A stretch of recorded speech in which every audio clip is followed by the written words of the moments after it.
The cameras rolled, the lights blazed, and the audience laughed. But on this night, no one in the studio, or at home, expected the punchline that would reverberate across the internet, ignite debates in living rooms, and send shockwaves through the royal family. Picture this: a celebrated actress, comedian, and late-night icon, Maya Rudolph, standing confidently on the Late Night with Seth Meyers stage, delivering a line that would humiliate one of the most scrutinized women in the world, Meghan Markle, the Duchess of Sussex. 3 simple words, sharp and deliberate, echoed through millions of screens: "Fake Duchess." And suddenly, the world paused. Did the joke cross a line? Or was it exactly the kind of brutal, unfiltered commentary the public secretly craved? Let's pause for a moment. Imagine yourself in Meghan Markle's shoes. You've spent years carefully curating your image, balancing royal protocol with public appearances, philanthropic endeavors with media scrutiny. Every smile measured, every hand wave calculated, every word analyzed in tabloids across the globe. And then, in a split second, you become the subject of a national television joke. Not just any joke, but one delivered by someone celebrated for her comedic fearlessness, someone who doesn't care about social standing or titles. How would you react? How would you survive the fallout? Before we continue, please hit the like button, subscribe to the channel, and turn on the notification bell for updates. This is not just a story about a late-night joke. It's a story about power, perception, and the thin line between comedy and humiliation. It's a story that raises questions about celebrity culture, media frenzy, and the pressures of life in the public eye. Why does the world care so deeply when a duchess is called fake? Why does one witty, biting line from a comedian become a global talking point? These questions set the stage for a night that would forever alter public discourse surrounding Meghan Markle, and perhaps even the royal image itself. The stage was set. Seth Meyers, known for his razor-sharp wit and ability to play both commentator and instigator, guided the flow of the show with precision. His audience, a mix of devoted late-night fans and curious onlookers, leaned in with anticipation. But Maya Rudolph, with her commanding presence and subtle, knowing smirk, was about to redefine the term late-night takedown. She had prepared meticulously, studying not just Meghan's public appearances, but the way audiences react to sharp humor, the delicate art of landing a punchline without immediately alienating viewers. She understood that timing was everything, and tonight, timing would make all the difference. From the moment she walked onto the stage, the energy shifted. It wasn't just a comedy show anymore. It was an event, a moment poised to be dissected, replayed, and shared endlessly. The audience erupted in applause, but there was an undercurrent of suspense. Everyone sensed that something extraordinary was about to happen. Maya Rudolph paused, letting the applause linger just long enough to build tension, her gaze scanning the crowd, calculating the exact moment to deliver the first blow. And when she did, the words hit like a carefully aimed arrow. The phrase "fake duchess" wasn't just a joke, it was a statement. In 3 syllables, it encapsulated a narrative that had been swirling in public discourse for years. Questions about authenticity, intentions, and image, all the criticisms whispered on social media, were now broadcast to millions in living rooms across the country. The internet erupted within seconds. Twitter trended, memes exploded, and news outlets scrambled to report on what was being called one of the most audacious late-night moments in recent memory. But the real story wasn't just the words. It was the reaction, the ripple effect, the way a simple joke could become a cultural phenomenon. You might be asking yourself, was this fair? Or was it a calculated humiliation? The answer is complex. Comedy has always walked a tightrope between entertainment and provocation, and tonight, that rope stretched across a global audience watching the interplay of power, persona, and performance. Maya Rudolph's joke was clever, incisive, and undeniably daring, but it also struck at the heart of Meghan Markle's carefully curated identity. And that's what made it so compelling. People couldn't look away. Some laughed, some gasped, and some, especially those loyal to Meghan, felt an unmistakable pang of outrage. Behind the laughter and shock, there was a strategic genius at play. Seth Meyers facilitated the moment, balancing humor with tension, timing with reaction. But the real star of the show was Rudolph, whose performance transcended comedy and became a social commentary. Each inflection, Each pause, each subtle glance toward the audience added layers of meaning. By the time the punchline landed, it was no longer just a joke. It was a statement that resonated far beyond the studio walls. The world was watching, recording, sharing, and debating. Now, here's the part that will truly surprise you. While the studio audience had front-row access to the drama unfolding live, the real shockwave hit online. Clips were dissected, shared, and remixed across social media platforms at a pace few could keep up with. Analysts, bloggers, and casual viewers all had their say. The phrase "fake Duchess" became more than a joke. It became a symbol, a lens through which millions evaluated Meghan Markle's authenticity, persona, and the way she navigates the unforgiving world of celebrity and royalty. And the reactions weren't uniform. Some hailed Rudolph's courage and comedic brilliance. Others condemned the line as unnecessarily cruel. Think about that for a moment. One phrase, 3 syllables, and yet it ignited a debate that spanned continents. Why did it resonate so deeply? Perhaps it's because Meghan Markle, like all public figures, is a canvas onto which society projects its expectations, desires, and biases. She embodies a story that is at once personal and universal, the struggle between private identity and public perception.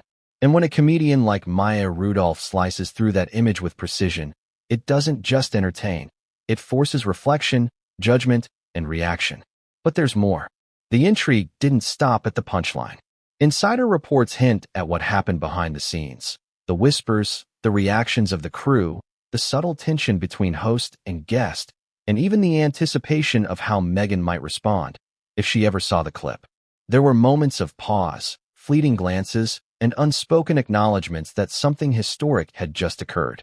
Every element, from the lighting to the timing to the audience's response, contributed to a moment that would not only go viral, but would also spark conversations in royal circles, entertainment media, and online communities for weeks to come.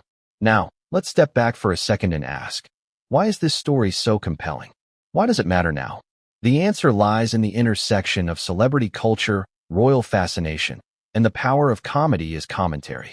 Meghan Markle has long been a polarizing figure, loved, criticized, analyzed, and scrutinized in ways few people could imagine.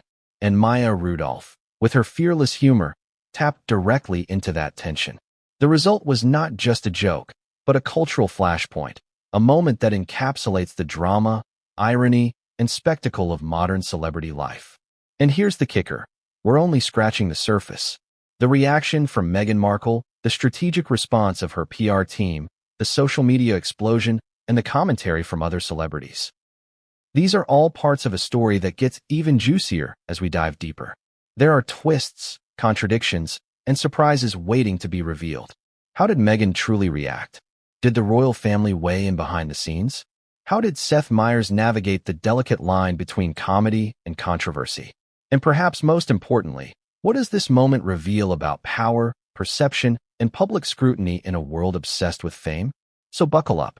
In the next hour, we'll uncover the full story behind Maya Rudolph's audacious joke, explore the behind-the-scenes drama, dissect the cultural impact, and reveal the twists and turns that made this moment one of the most talked-about late-night events of the year. You'll see the strategic brilliance, the shocking missteps, the emotional stakes, and the viral consequences that followed a single, devastatingly effective punchline. But what came next would change everything, and no one saw it coming. The cameras didn't blink. The lights didn't dim. The audience leaned forward in collective anticipation, a mix of curiosity, excitement, and that barely contained tension that only a live late-night show can create. Behind the bright smiles and rehearsed banter, there was a moment of electric uncertainty. Was tonight going to be just another comedy sketch? Or was it about to spiral into a cultural moment that would dominate headlines for days? Let's rewind for a second and look at what led to this exact moment. How did Maya Rudolph, a household name in comedy, find herself poised to deliver a line that would humiliate Meghan Markle on national television? The story begins weeks earlier, behind the velvet curtains of Late Night with Seth Meyers, in rooms filled with scribbled joke sheets, producer notes, and countless cups of coffee. Comedy is rarely spontaneous at this level. It's calculated, rehearsed, and sharp as a razor. Every word is scrutinized. Every pause has intent. and Maya Rudolph is a master of this craft. Months before the show aired, rumors circulated among comedy writers and producers about what this appearance could look like. Rudolph, known for her fearless approach to celebrity impersonations and her uncanny ability to read a room, had her eyes set on something bold. But why Meghan Markle? After all, the Duchess of Sussex had been in the media spotlight for years. Her every move was public, her every word dissected. Public opinion was polarized. Half the world loved her for her charisma, her philanthropic efforts, her modern approach to royalty. The other half criticized, doubted, and questioned her authenticity. And therein lies the tension. Comedy thrives on this kind of polarization.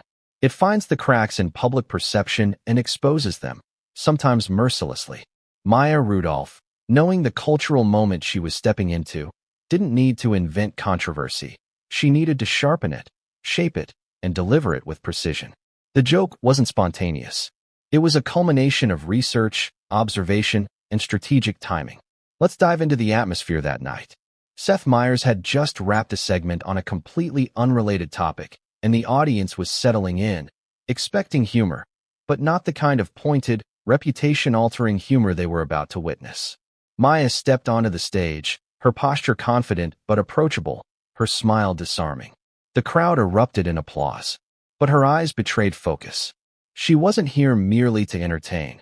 She was here to command attention, to create a moment that would linger long after the show ended. Now, think about the stakes. Meghan Markle had cultivated her public image meticulously. Every outfit, every gesture, every interview was part of a carefully constructed persona.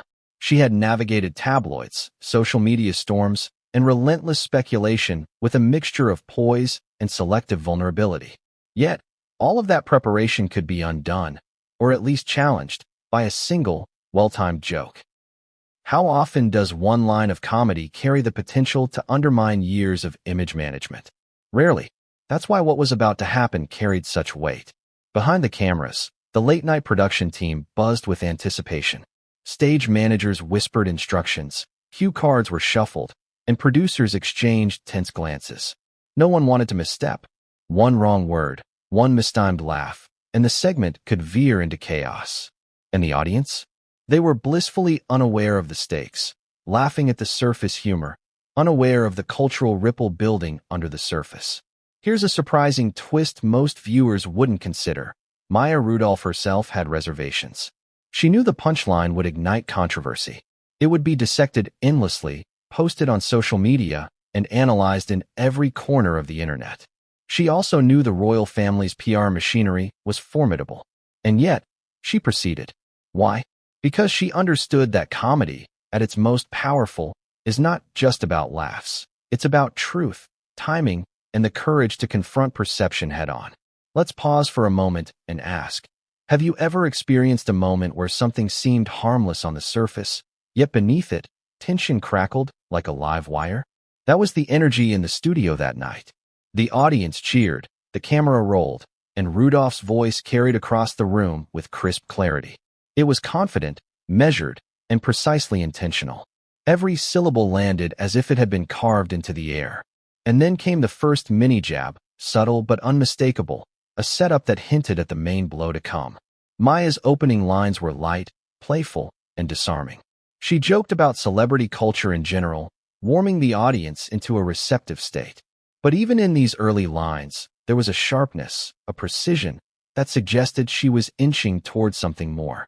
Observers watching closely would notice the audience's subtle shifts. Leaning in, exchanging knowing glances, bracing themselves. The tension was building. Seth Meyers, the perfect host, understood the psychology of the room. He gave subtle cues, a nod here, a raised eyebrow there, letting the audience know that something was coming. His role was not to overshadow, but to facilitate, to guide, to create the perfect environment for the punchline to resonate. And yet, even he could not predict the immediate frenzy that followed. Now, consider this. Late-night comedy has always walked a tightrope. It teeters between entertainment and provocation, laughter and critique, jest and judgment. But rarely does it intersect so directly with royalty. Royals are, by design, insulated from public criticism. They have layers of PR, layers of protocol, and layers of historical expectation. And then, in one instant, all of that careful construction can be punctured by humor. 3 simple words, delivered with precision, can dismantle a persona. That's the power of what was unfolding. But here's a contradiction worth noting. Rudolph's joke was both cruel and brilliant. Cruel, because it poked at authenticity, something intensely personal. Brilliant, because it captured the zeitgeist, the fascination the world holds for Meghan Markle, and the cultural conversation surrounding her life. Comedy often thrives on contradictions, and this was the perfect example. It made audiences laugh, gasp, and debate, all at once. Audience members, some unaware of the royal context, reacted to the humor in real time. Others, deeply familiar with Meghan Markle's story, experienced a jolt of cognitive dissonance. Laughter mixed with shock, amusement mixed with discomfort.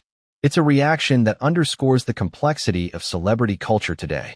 Public figures live under a microscope, and even a fleeting joke can have ramifications that extend far beyond a studio audience. Backstage, the energy was electric. Crew members exchanged whispers. Writers leaned against walls, some excited, some anxious. A joke is only as effective as its timing, and timing is everything. And as Rudolph prepared for the pivotal line, the audience unknowingly became co-conspirators in what would soon become a viral sensation. And then it happened. The line that would reverberate across social media, dominate news headlines, and cement itself in late-night history. The 3 words, precise and cutting, were delivered. Fake Duchess. The silence that followed was brief but heavy, a collective intake of breath. And then laughter erupted, but not just any laughter. It was layered, amusement, shock, recognition. People understood immediately what had just happened. But let's not forget the human element. Behind the humor was the weight of reality. Meghan Markle, if she were watching, or if someone close to her relayed the moment, was confronted with the very public questioning of her identity, her authenticity, and her persona. It's a reminder of how power, perception, and media intersect, and how a single moment of comedy can ripple into real-world consequences. And yet, the story doesn't end with the punchline. It's only the beginning. The anticipation, the backstage reactions, the media storm, these were all set to explode, and they would do so in ways no one could have predicted. 1 joke, 3 words, and an entire cultural conversation was ignited. The question now loomed. What would happen next? How would Meghan respond? How would the public react? And perhaps most importantly, how far would this moment travel before the dust settled? But the truth is, the most explosive moments were still ahead. Because when a late-night joke meets royalty, when humor intersects with scrutiny, when timing is perfect and perception is everything, the fallout is inevitable, unpredictable, and unforgettable. The cameras continued rolling, unaware of the history being made. The audience, caught in the thrill of live performance, had no idea that within hours, clips would be shared millions of times, social media would ignite, and the debate over a fake duchess would become a global conversation. Every laugh, every gasp, every whisper backstage was a prelude to a storm of commentary, criticism, and analysis that would dominate the cultural landscape. And just when the tension seemed almost unbearable, the moment before the punchline fully landed, a subtle shift occurred. Something backstage, something unseen by the audience, hinted that the story was about to take a turn no one anticipated. A moment that would redefine the narrative, challenge assumptions, and set the stage for revelations that would shock even the most jaded observers. The build-up had been meticulously crafted, the timing perfect, the stakes sky-high. And yet, the real drama was only beginning. The question remained, could a single joke truly change public perception? Could 3 words on national television ripple through media, royalty, and public opinion in ways unimaginable? And most importantly, what happened the moment Meghan Markle herself became aware of the line that labeled her a fake duchess? The answer lies just ahead, but to understand it fully, we must first unpack the build-up to the bombshell, the layers of preparation, tension, strategy, and anticipation that made this moment so combustible. From the writer's room to the live audience, from backstage whispers to viral social media posts, the stage was set. And what came next would push the boundaries of late-night comedy, celebrity scrutiny, and royal spectacle further than anyone could have imagined. Mini hook. It started as a joke, but it quickly became a public statement. The moment Maya Rudolph took the microphone, there was a subtle shift in the room. You could feel it in the way the audience leaned forward, the way Seth Meyers' smile tightened just enough to signal that something memorable was about to unfold.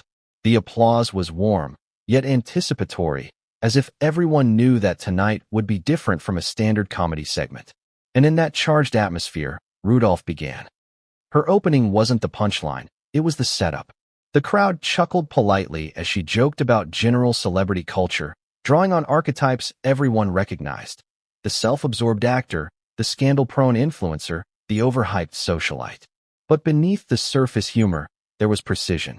Each sentence was crafted to build tension, to prep the audience for the main blow. She paused just long enough between jokes for the room to settle into a rhythm that was crucial because timing in comedy is everything. Even a fraction of a second too early or too late could dilute impact. Rudolph's tone was light, but edged with a subtle bite. Her delivery was almost conversational, pulling the audience into complicity.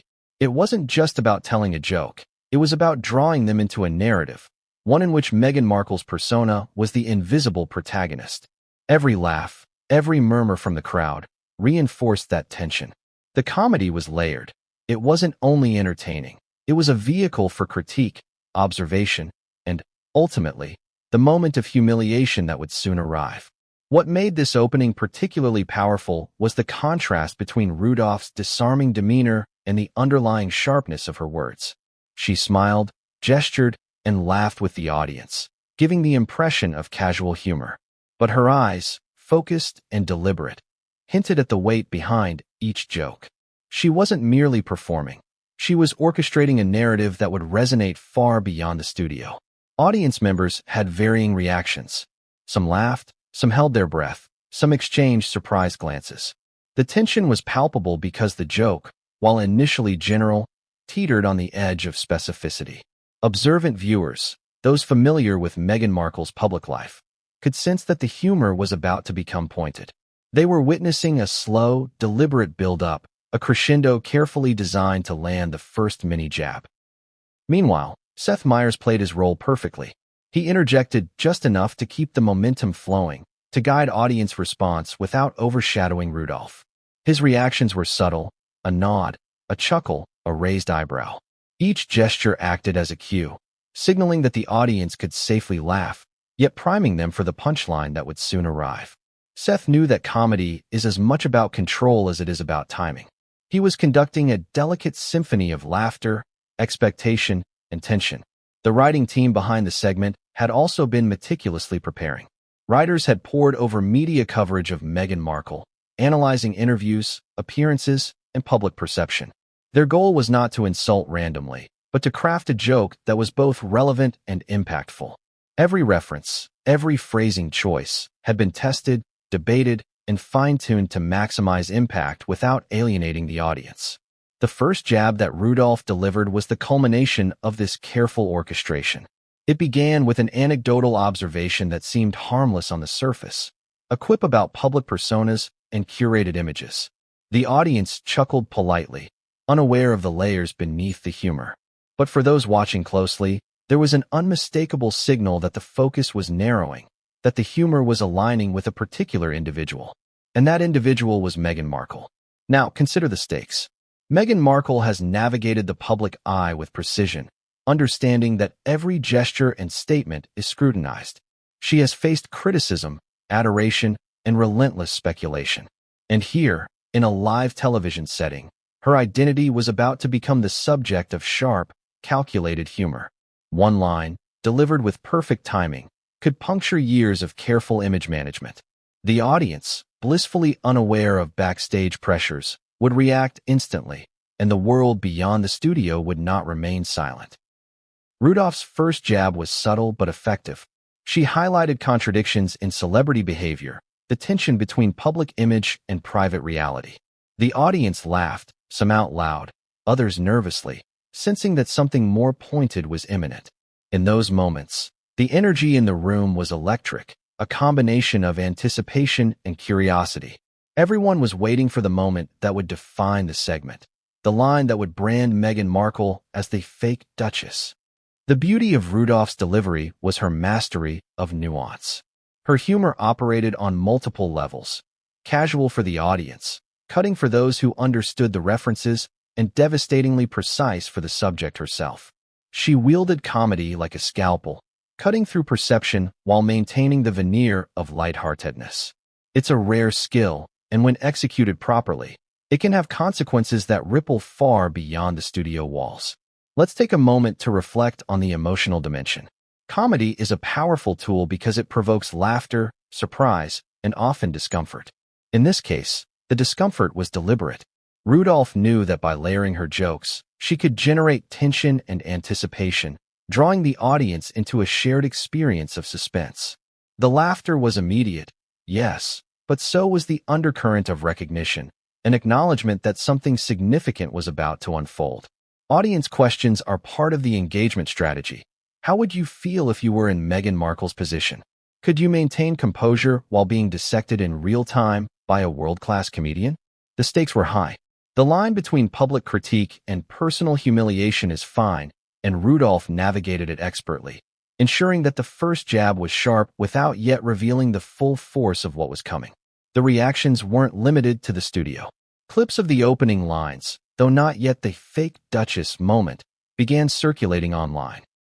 Social media users, keenly attuned to celebrity commentary, started picking up on subtleties, analyzing body language, gestures, and phrasing. Threads speculated on who might be the target, building tension and curiosity. By the time the main punchline arrived, the digital audience was primed, almost expecting a viral moment. The first jab, though relatively mild, set the stage for escalation. It established Rudolph's voice, her intent, and the tone of the segment. It signaled to the audience that what followed would be bold and perhaps even audacious. The energy in the room had shifted from casual amusement to a tense anticipation, a collective holding of breath as everyone waited to see what would come next. And then came the moment of brilliance, a pause so perfectly timed that it seemed orchestrated by the universe itself. The audience leaned in. Seth Meyers smiled knowingly. Rudolph's eyes scanned the room, capturing attention, guiding emotion. The air was electric, and in that moment, everyone understood that the first jab was merely the prelude. The crescendo was imminent. What makes this sequence so captivating is the interplay of control, timing, and perception. Rudolph controlled the pace, Seth guided the reaction, and the audience responded with a mix of laughter and suspense. The joke was not just words. It was a performance, a carefully constructed narrative designed to deliver maximum impact. And the subject of the humor, Meghan Markle, was positioned at the center of this unfolding drama, even if she wasn't physically present. But here's the twist. Even with meticulous preparation, the unpredictability of live television cannot be overstated. Every audience reaction, every subtle movement, every chuckle has the potential to amplify or diminish impact. Rudolph had accounted for this, leveraging the unpredictability to her advantage. Her first jab was measured, precise, and yet full of tension, creating a perfect storm for the moment that would define the segment. The audience, now fully engaged, was caught between amusement and anticipation. Each laugh reinforced the build-up, each pause heightened suspense.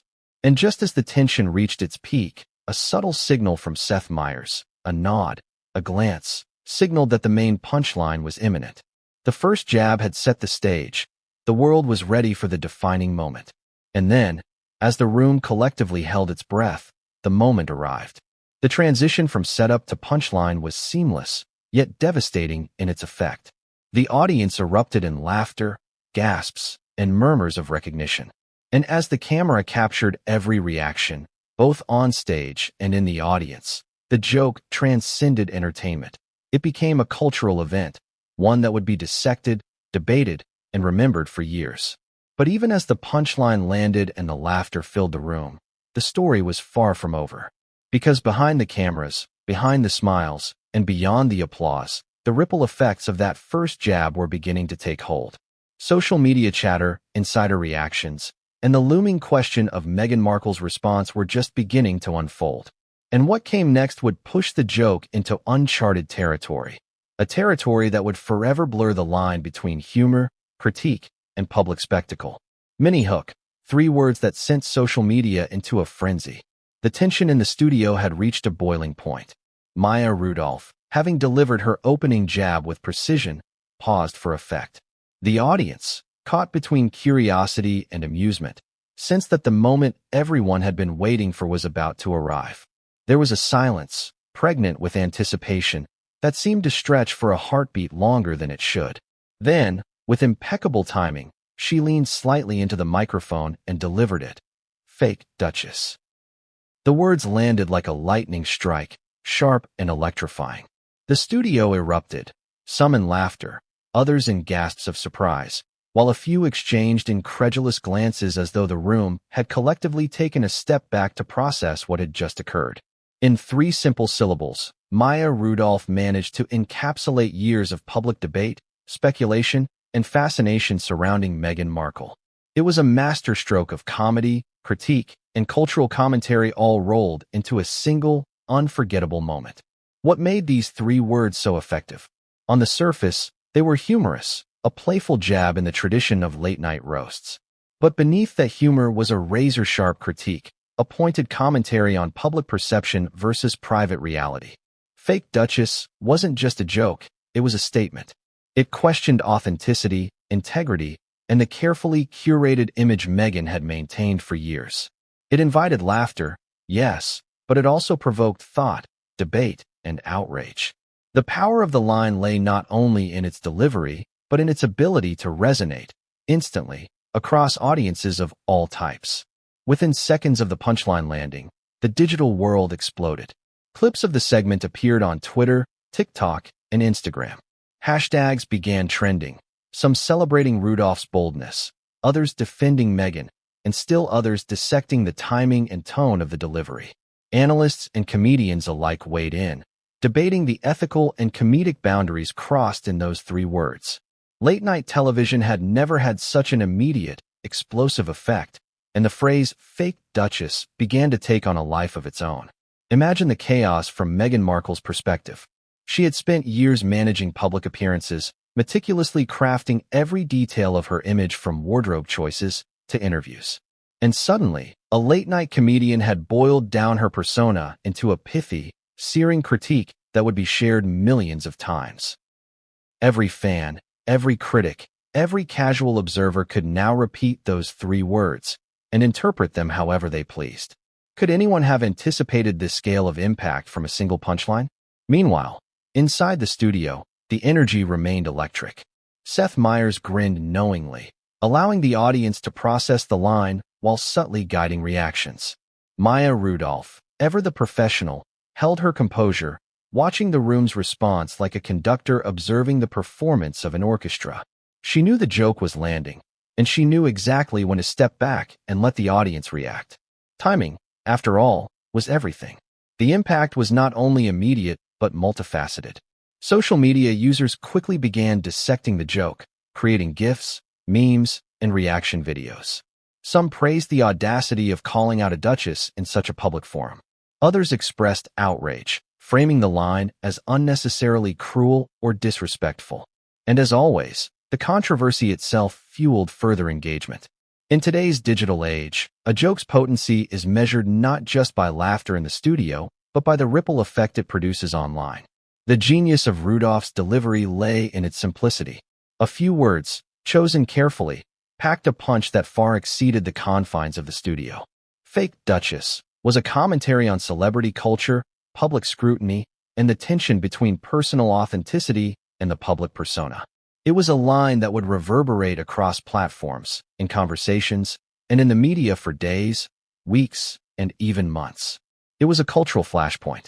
And yet, here's the paradox. While the phrase generated laughter and viral attention, it also carried a weight of personal consequence. For Meghan Markle, or anyone in her position, being reduced to such a label on national television is not just a matter of image. It's a moment that affects perception, credibility, and influence. 3 words can't erase accomplishments, but they can overshadow years of carefully cultivated persona in an instant. The tension between public perception and private reality is stark, and the punchline captured that tension flawlessly. Meanwhile, the late-night writers and production team watched the immediate chaos unfold with a mix of awe and anxiety. They had crafted a joke they believed would land, but few could have predicted the velocity with which it spread across social media. Every tweet, every share, every comment became a metric of cultural engagement. And as the lines between comedy, critique, and public discourse blurred, it became clear that the impact of the joke would extend far beyond the broadcast.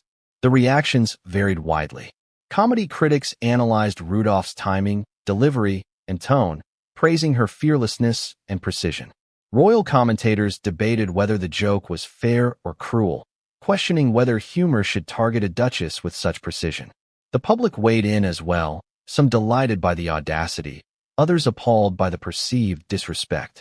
Within hours, fake Duchess had become more than a joke. It was a cultural phenomenon, a rallying point for discussion and debate. One of the most intriguing aspects of the moment was how it highlighted the intersection of media, celebrity, and public perception. Meghan Markle exists at a unique crossroads. She is both a member of the royal family and a public figure in her own right. Her actions, statements, and image are continuously scrutinized. And yet, even with layers of media training, advisors, and personal preparation, the force of a well-timed comedic critique can challenge perception in ways that are difficult to counteract. Let's consider the human element. Humor, especially the kind delivered by Rudolph, is designed to provoke emotion. Laughter is immediate, visceral, and universal. But alongside it can come embarrassment, defensiveness, or even outrage. The audience experiences a range of emotions in real time, and the subject of the joke experiences them amplified, filtered through personal context, public expectation, and the weight of global scrutiny. In that sense, Fake Duchess was more than entertainment. It was an emotional spike, a moment of intensity that demanded attention. The strategic brilliance of the line was not lost on viewers who dissected it closely. Rudolph's choice of words was intentional, the phrasing sharp yet simple, designed to maximize comprehension, resonance, and virality. Humor is powerful because it communicates multiple layers at once: critique, commentary, and entertainment. By selecting these three words, Rudolph achieved what few comedians could. She delivered a message that was instantly memorable, endlessly repeatable, and deeply impactful. Now, think about this. Have you ever witnessed a moment where a single sentence changed the entire conversation? That's what happened here. Fake Duchess became shorthand for a debate about authenticity, privilege, public scrutiny, and media influence. It became a lens through which audiences evaluated Meghan Markle, her actions, her identity, and her place in the public eye. And as the phrase traveled across social media, it inspired parody, commentary, and cultural discussion on a scale that few late-night moments achieve. Even as the laughter faded in the studio, the impact was just beginning. Clips were shared with commentary, reaction videos multiplied, and social media threads exploded with discussion. Every new post, every comment, every share fueled the momentum, ensuring that the phrase "fake Duchess" would remain in public discourse long after the show ended. The velocity of viral content is staggering, and this moment exemplified it perfectly. The question now arises: how did Meghan Markle react? Did she see the clip immediately? Did her team prepare a response? Would this become a minor blip or a defining moment in her public narrative? The answers were not immediately available, but the speculation alone fueled further attention, drawing more viewers, readers, and commentators into the unfolding story. And then came the twists. Some insider reports suggested that Meghan's team was already crafting responses behind the scenes, while others hinted that certain royal aides were quietly observing the fallout, concerned about public perception. Media outlets began publishing analyses, interviews, and commentary, each framing the joke through a lens that would reinforce the conversation. And as this complex interplay of humor, public reaction, and cultural scrutiny continued, one thing became clear. Fake Duchess was not just a joke. It was a cultural earthquake. The ripple effects reached far beyond the late-night stage. Social media influencers weighed in, creating parody sketches and memes that amplified the joke. International media covered it as breaking news, analyzing the implications for royal reputation and celebrity scrutiny. And in private circles, conversations buzzed with speculation, strategy, and sometimes disbelief. It was a rare moment where humor, culture, and public perception intersected in perfect, combustible alignment. Yet, even with all the immediate reactions, the story was far from over. The viral line was only the beginning, a spark that ignited debates about authenticity, celebrity scrutiny, and the power of late-night comedy. What followed would challenge assumptions, reveal behind-the-scenes maneuvers, and expose unexpected consequences for everyone involved. Mini hook. Late-night hosts don't just report, they orchestrate reactions. The punchline had landed. Fake Duchess hung in the air, sharp and undeniable, and the audience reacted instantly. Laughter, gasps, murmurs, and applause creating a tapestry of raw emotion. But the joke's life extended far beyond those first moments. Its virality, its cultural punch, its ripple effect across social media and media outlets.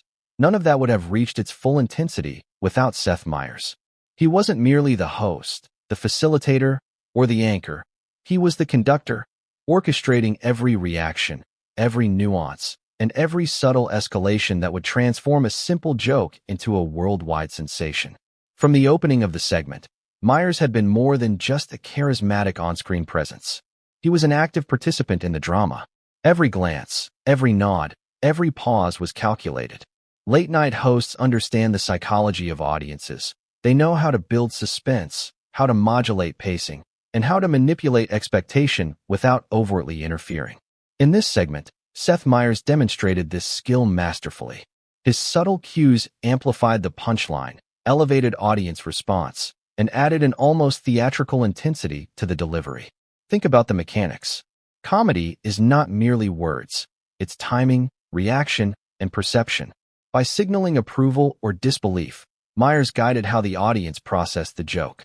When he leaned slightly toward Maya Rudolph, raising an eyebrow with that knowing glint, the audience understood. It was okay to laugh. It was okay to react. It was okay to lean in. These micro-gestures are invisible to casual viewers, but are pivotal in creating the impact of live comedy. The joke became larger, sharper, and more resonant because of this orchestration. And there's more to consider. Meyers, seasoned in the art of late-night timing, subtly controlled the room's energy. Before the punchline, he paced the conversation, allowing the audience to become comfortable, distracted even, by lighter humor. That strategy made the eventual hit sharper, more unexpected, and infinitely more viral. Rudolph's words were precise, yes, but the audience's perception, the collective gasp, the immediate laughter, the tension, was amplified by Meyers' expert guidance. Without that subtle orchestration, the line might have landed as a simple joke. Instead, it landed as a cultural earthquake. There's also an emotional dimension to consider. Humor operates on multiple levels. It entertains, provokes, and, at times, critiques. Meyers understood that the audience, though laughing, was also experiencing tension, curiosity, and anticipation. By maintaining a poised yet expressive demeanor, he heightened the stakes. His reactions invited the audience to become co-conspirators, creating a shared emotional experience. Laughter mixed with suspense, amusement mingled with recognition, and the result was a highly charged atmosphere that magnified the impact of Rudolph's delivery. Directly after the punchline, Meyers did something subtle but crucial. He let the silence linger just long enough to allow the audience to process the words fully. In comedy, timing is everything. Too soon, and the joke flattens. Too late, and the moment loses intensity. This brief pause, almost imperceptible, allowed the audience to absorb, to react, and to anticipate what might come next. In essence, he provided a stage within the stage, a meta moment of performance that ensured the viral potential of the fake Duchess line. The influence of Seth Meyers extended beyond the immediate studio reactions. His role shaped the narrative that would travel across social media. Observant viewers picked up on his approving nods, his eyebrow raises, his subtle facial expressions, all of which signaled, in a language of performance and perception, that this was a moment worth paying attention to. The host's influence, though understated, was instrumental in transforming the joke from a punchline into a viral cultural phenomenon. Consider the behind-the-scenes dynamics. Late-night hosts often act as the bridge between performer and audience. They mediate, amplify, and sometimes escalate humor. Meyers, in this instance, didn't just facilitate, he elevated. His knowledge of audience psychology, combined with his understanding of cultural resonance, allowed him to guide every reaction to maximize tension, emotional response, and subsequent discussion. Every laugh, every gasp, every shared moment of recognition was subtly influenced by his cues. And the strategic brilliance didn't stop there. Seth Meyers understood the life cycle of virality. Late-night television is no longer constrained to the studio or the broadcast. Clips are shared online almost immediately. Social media commentary explodes within minutes. Memes, GIFs, and reaction videos proliferate. By orchestrating reactions in real time, through gestures, timing, and expressions, Meyers ensured that the clip was instantly digestible, engaging, and shareable.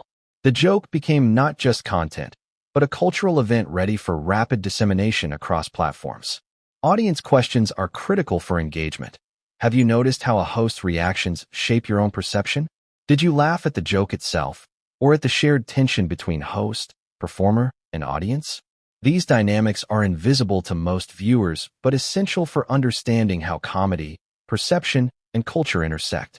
Meyers' skill lies in making these invisible mechanics feel natural, effortless, and compelling. Now consider the irony. The joke was aimed at a duchess, a figure enshrined in ceremony and decorum, yet it was amplified and legitimized by a comedian and host, people operating outside the rigid constraints of royal protocol. Humor, in this context, becomes a vehicle for critique, commentary, and reflection. And Meyers, as both mediator and orchestrator, bridged the gap between performer and public, ensuring the line would reverberate far beyond its studio origin. Even as the audience laughed, the digital storm was already forming. Clips of the punchline, coupled with Meyers' subtle cues and reactions, began to circulate online. Social media users dissected the timing, the tone, and the expressions. Analysts debated the ethical implications, while fans and critics alike joined in a debate that would dominate platforms for days. The interaction between performer and host had created a perfect storm, and the virality of the moment was only beginning. And then there was the subtle human element. While audiences enjoyed the performance, a real-life figure, Meghan Markle, stood at the center of the joke, whether directly aware or not. The emotional impact of seeing oneself labeled publicly as a fake duchess cannot be overstated. Behind the comedy, behind the orchestrated timing, there was an emotional spike, one that tugged at identity, perception, and reputation. And Seth Meyers, through his skillful moderation, ensured that this spike resonated not just with viewers, but also within the broader cultural discourse. The brilliance of the orchestration was further amplified by the interplay of multiple factors: audience reaction, performer timing, host cues, and digital dissemination. Each element reinforced the others, creating a self-perpetuating loop of attention, analysis, and engagement. The joke was no longer confined to comedy. It became social commentary, viral content, and a cultural lens through which audiences examined fame, royalty, and authenticity. Yet, the unpredictability remained.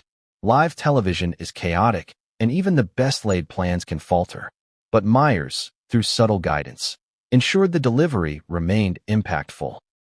He was a master of pacing, allowing tension to build, guiding audience response, and creating a space in which humor, critique, and public scrutiny could intersect seamlessly. The result was a moment that would dominate social media, news cycles, and conversations worldwide. And just when the immediate impact seemed complete, the first wave of reactions began. Tweets, posts, news articles, and viral clips multiplied within minutes. Media outlets analyzed every angle, dissected the timing, and contextualized the joke within the broader narrative of Meghan Markle's public persona. Celebrities commented, critics debated, and the public weighed in. The joke had transcended comedy. It had become a cultural event. But as the laughter subsided in the studio, and as social media began to churn with commentary, one fact became clear: the orchestration by Seth Meyers was pivotal. Without his timing, his cues, and his subtle guidance, the joke might have landed, yes, but it would not have exploded with the cultural force that fake Duchess achieved. The host's role, invisible to many, was the amplifier, the catalyst, and the conductor of this viral phenomenon. And yet, even with Meyers' orchestration, the story was far from over. The joke had landed, the audience reacted, and the internet began to spin. But the fallout, the insider drama, and the reactions from unexpected quarters were just beginning to unfold. And what happened next would push the segment beyond comedy into territory that no one anticipated, changing the trajectory of public perception forever. Mini hook. Did she laugh, frown, or quietly seethe? The punchline had gone viral. Fake Duchess was now emblazoned across Twitter feeds, news headlines, and entertainment blogs around the world. But the most critical reaction, Meghan Markle's, remained unknown to the public. How does one process being labeled with 3 words that reduce years of public effort, philanthropy, and personal identity to a biting quip on national television? The stakes were high, and the moment carried a weight far beyond mere comedy. Imagine Meghan watching the clip for the first time. Maybe she saw it live, perhaps she caught it in a notification from a friend or a trending hashtag. The camera angles, Rudolph's precise timing, Seth Meyers' approving gestures, all converged to make the line hit harder than expected. Even someone as composed as Meghan, trained to navigate public scrutiny and media storms, could feel the initial shock. This wasn't an ordinary critique. It was a public redefinition of her persona in a single, pithy phrase. In those first moments, emotions were complex and contradictory. A natural instinct is to laugh it off, to dismiss the comment as comedy. Yet, at the same time, there's an undeniable sting. Public humiliation, especially when broadcast to millions, carries a visceral impact. Meghan had faced criticism before, but a late-night comedian, armed with impeccable timing, broad reach, and cultural insight, had struck a nerve that reverberated far beyond conventional commentary. Insiders suggest that Meghan's first reaction may have been a mixture of disbelief and internal recalibration. 1 minute, she was going about her day. The next, the world's eyes were on her, dissecting the label, analyzing her every expression, her every reaction. Could she respond publicly? Should she? What would her team say? And what about the palace's perspective? All these questions flashed through her mind in a matter of seconds, each carrying implications for personal image, public perception, and strategic response. There is also the emotional weight of isolation. While Rudolph and Meyers shared a stage and the audience's energy, Meghan was facing the joke in private. The studio's laughter became a distant echo, replaced by internal processing. Amusement, frustration, irritation, and concern, all jostling for dominance. The emotional spike here is critical. Audiences rarely see the human side of celebrity exposure. They see headlines and viral clips, but the private impact, the heart racing, the stomach sinking, is invisible yet potent. Yet, Meghan is not passive in the face of scrutiny. Reports suggest that her immediate thought process involved calculation. She's known for her meticulous preparation, understanding the optics of any given situation. How would a response play out publicly? Could she reclaim the narrative without appearing reactive? How could she pivot the conversation from personal humiliation to strategic positioning? This inner calculus reveals the sharpness required for someone constantly in the public eye. Every reaction, intentional or measured, can either mitigate or magnify the effect of a viral moment. It's impossible to separate personal identity from public persona in moments like this. Fake Duchess wasn't merely a joke, it was an attack on perception. And perception, in Meghan's world, is currency. It determines credibility, influence, and the capacity to control one's own narrative. The challenge is balancing authenticity with strategy. How do you show composure while processing offense? How do you turn humiliation into narrative control? At the same time, there is the paradox of public fascination.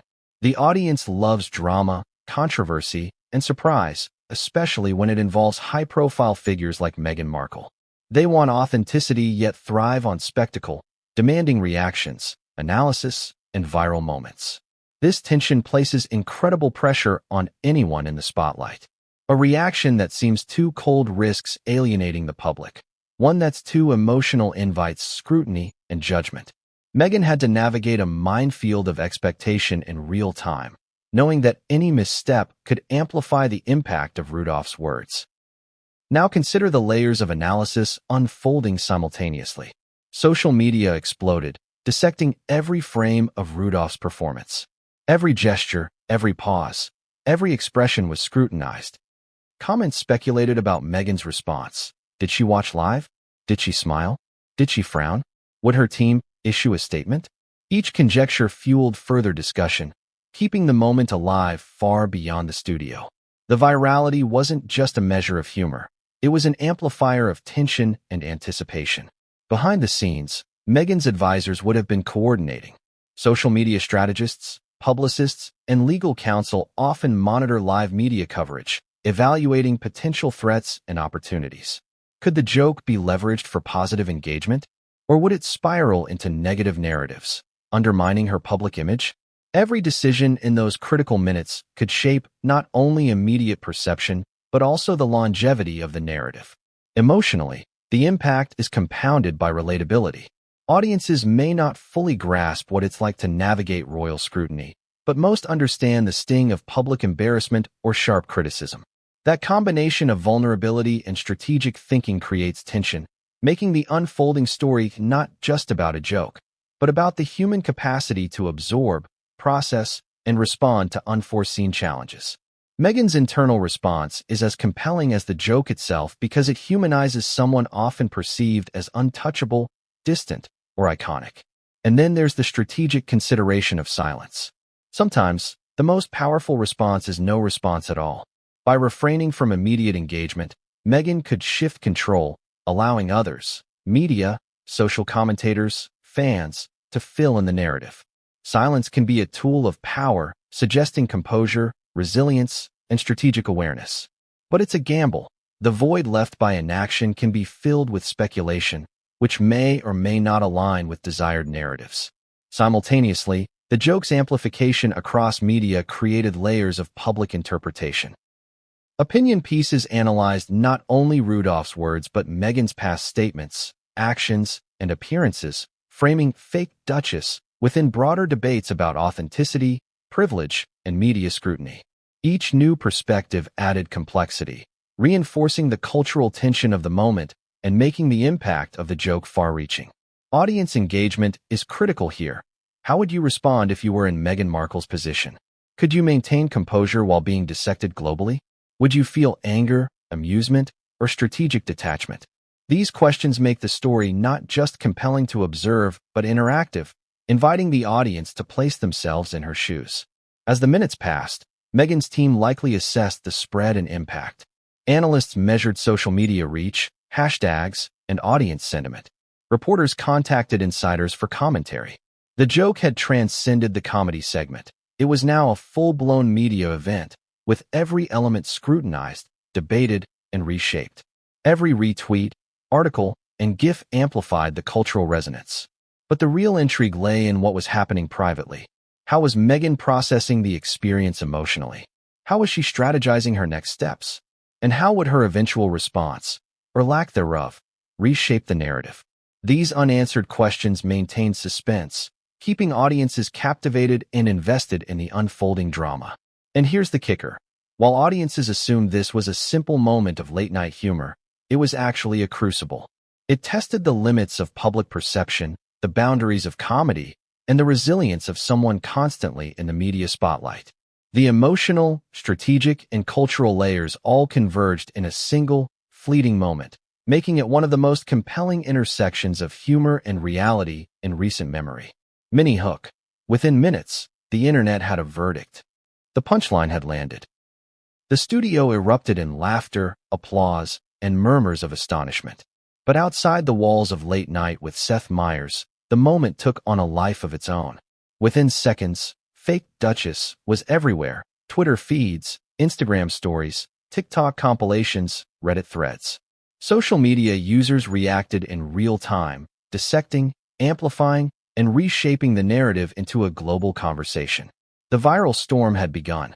On Twitter, hashtags multiplied like wildfire. Hashtag fake Duchess, hashtag Maya Rudolph, hashtag Meghan Markle, and hashtag late night clapback began trending within minutes. Memes were created, each one sharper and funnier than the last. Animated GIFs captured Rudolph's precise gestures, Seth Meyers' approving nods, and audience reactions in rapid succession.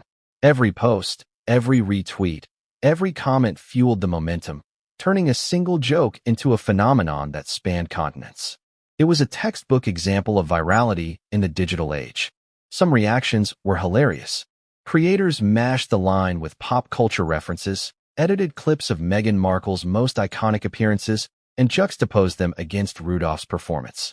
One TikTok video showed a crown tipping off Meghan's head as the words "fake Duchess" appeared on screen. Another Instagram meme compared the reaction to a royal chessboard being upended, implying that public perception had been dramatically altered in a single moment. Humor mixed with critique, reinforcing the cultural resonance of the joke. Others were critical, questioning the fairness of targeting a duchess on live television. Commentators debated whether humor should ever come at the expense of someone constantly under media scrutiny. Was it cruel? Was it clever? Did it cross a line? Or was it precisely the type of incisive commentary the public deserved? These discussions unfolded in threads, video analyses, and podcasts, drawing in audiences far beyond the late-night viewership. The conversation became global, multilingual, and multi-platform, demonstrating the sheer power of viral content. Meanwhile, some users interpreted the joke through a political lens. They dissected Meghan Markle's past interviews, her public statements, and her philanthropic endeavors, analyzing whether the "fake Duchess" label held any truth. Forums lit up with arguments, some supporting Rudolph's jab as a clever critique of public perception, others defending Meghan, emphasizing the unfairness of reducing a complex public figure to a punchline. Emotional engagement was high, as users projected their own opinions, frustrations, and biases onto the viral moment. It wasn't just ordinary users fueling the fire. Influencers, comedians, and celebrities jumped into the conversation almost immediately. Social media posts from prominent figures gave legitimacy to the joke, framing it as either comedic brilliance or a scandalous attack. Every comment, reaction video, or meme created by someone with a large following amplified the message further, ensuring that the moment transcended the boundaries of the show and entered mainstream cultural discourse. The algorithmic impact was staggering. YouTube clips of the segment received millions of views within hours. TikTok videos using the audio snippet multiplied exponentially. Twitter engagement skyrocketed. Platforms that rely on engagement to prioritize content made sure that "fake Duchess" was impossible to ignore. The joke became more than just comedy. It became a digital cultural artifact, analyzed and reinterpreted endlessly. Part of what made the social media explosion so fascinating was its unpredictability. Even the producers of Late Night with Seth Meyers could not have fully anticipated the velocity